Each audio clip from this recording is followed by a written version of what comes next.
All right, guys, here's what we got going on.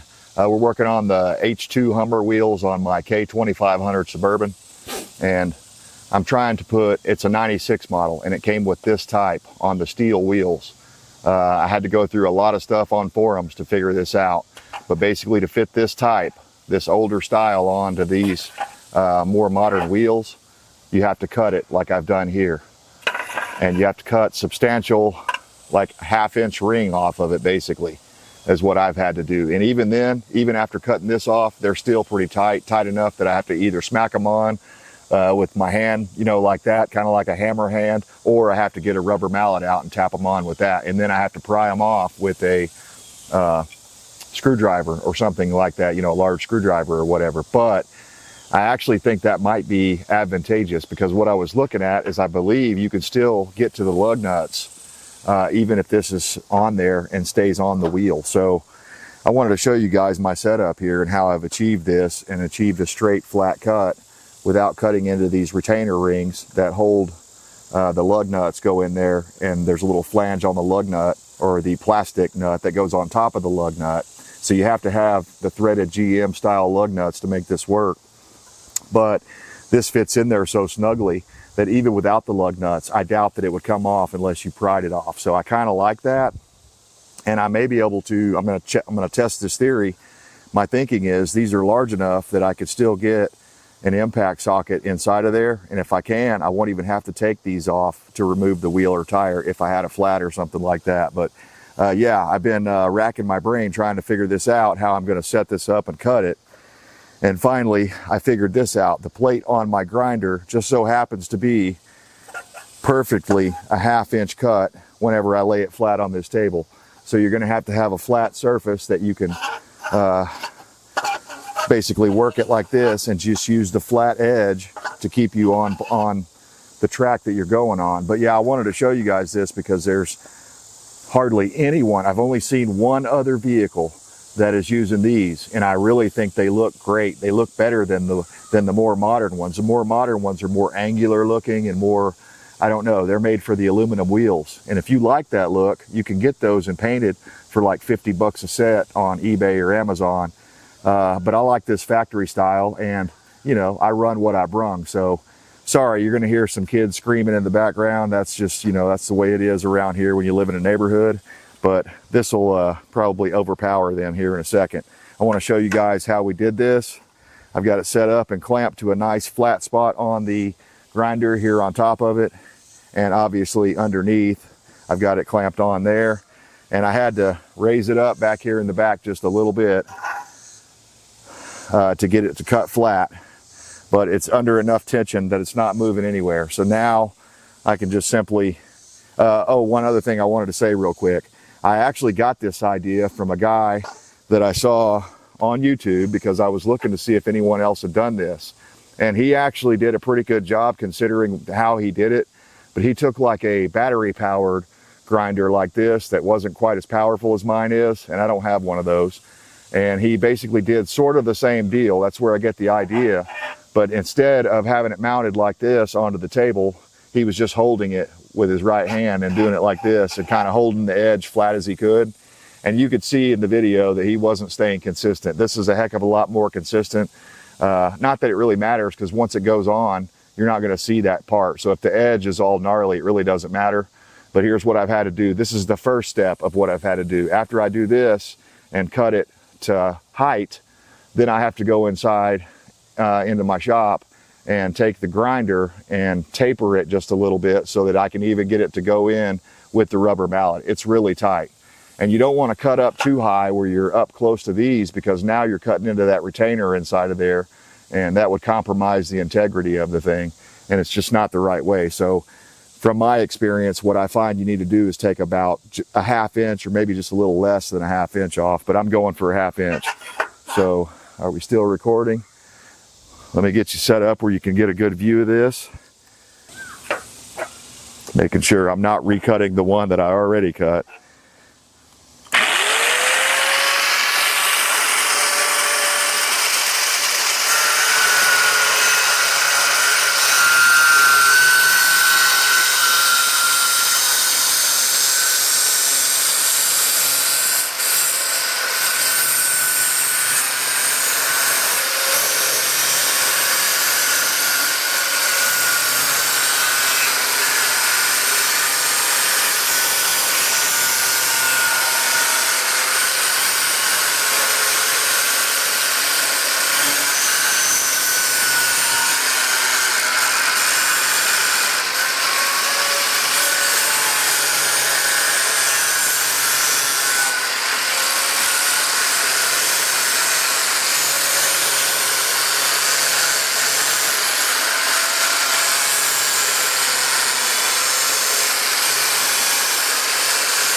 And if you go in far enough with your cut, you've got a fresh enough blade, it almost cuts these all the way off, and all you have to do is just break them the rest of the way off. And now it's all going to sit nice and flush on the face of that wheel. So I have to take it inside now, and we'll get you set up and show you what I've been doing. See, this one I didn't hit. So I actually shouldn't have broken those other ones off, because now I'm going to have to go in and probably, I might be able to hold it up there. Let me try it. Actually, I have an idea. I'll brace it like that.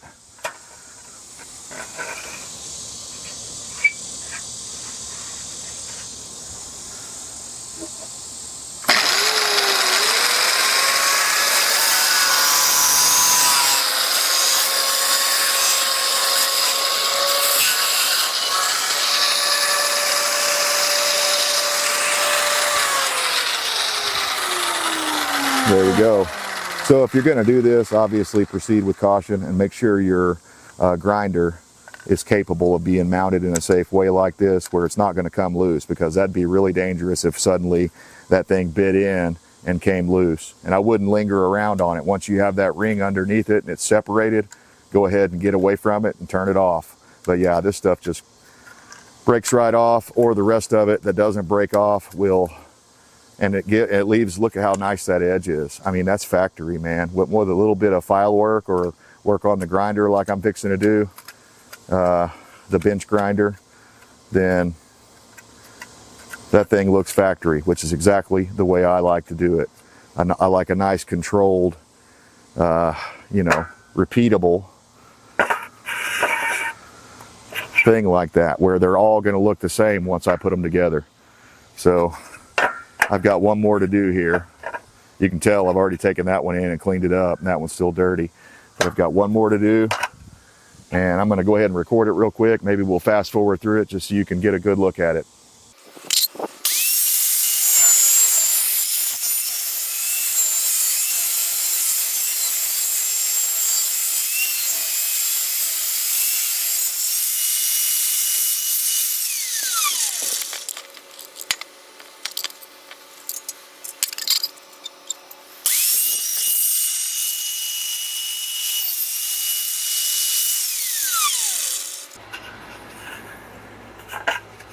So yeah, even though I've cut these down already and I've cut the little tabs off the back, they still won't fit because the circumference is still too big in diameter. So what I've been doing is bringing them in here and holding them at a bit of an angle and rolling them around several times and trying to take some of this thickness down off of this edge here.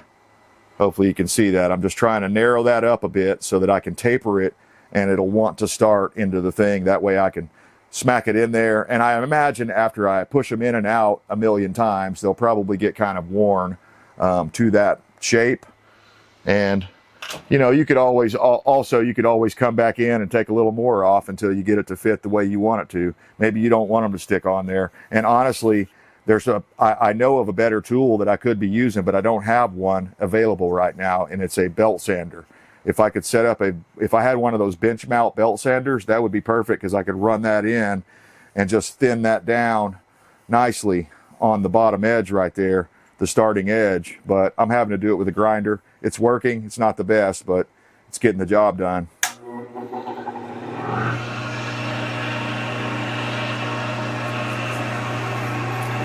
So again, I'm not going flat up against it like this. Not to begin with anyway. I'm starting out with a little bit more angle this way, so that I'm almost making a knife edge on it.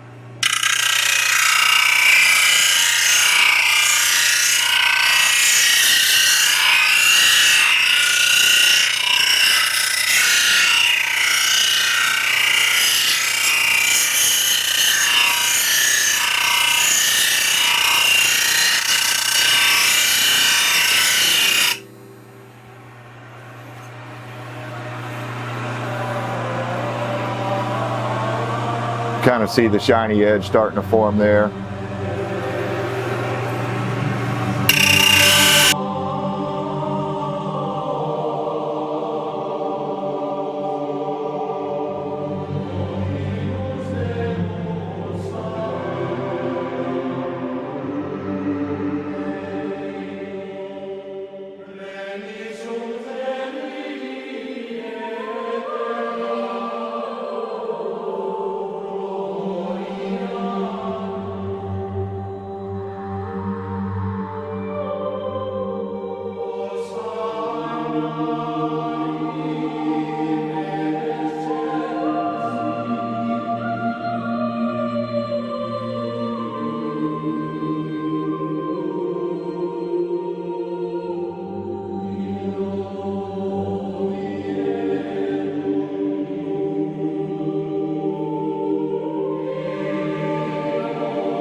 All right, here's what we got. I took it in and did some more grinding on it.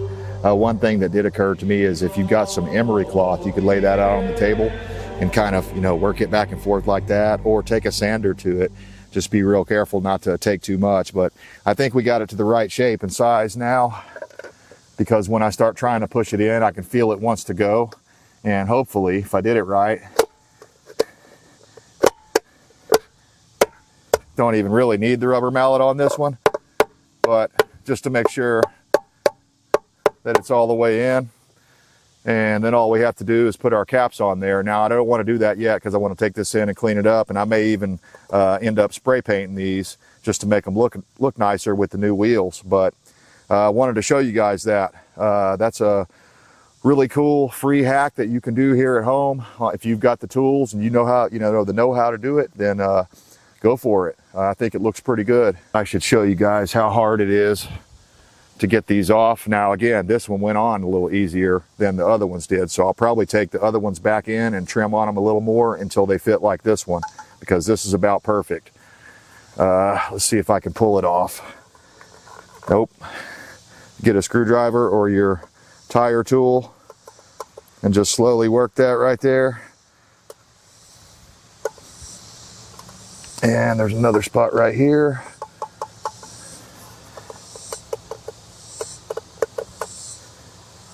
Just being careful not to scratch up the wheel.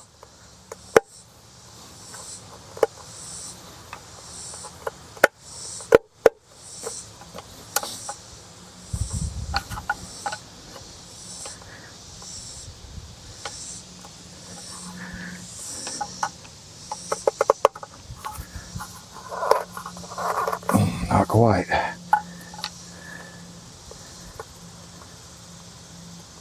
There it is.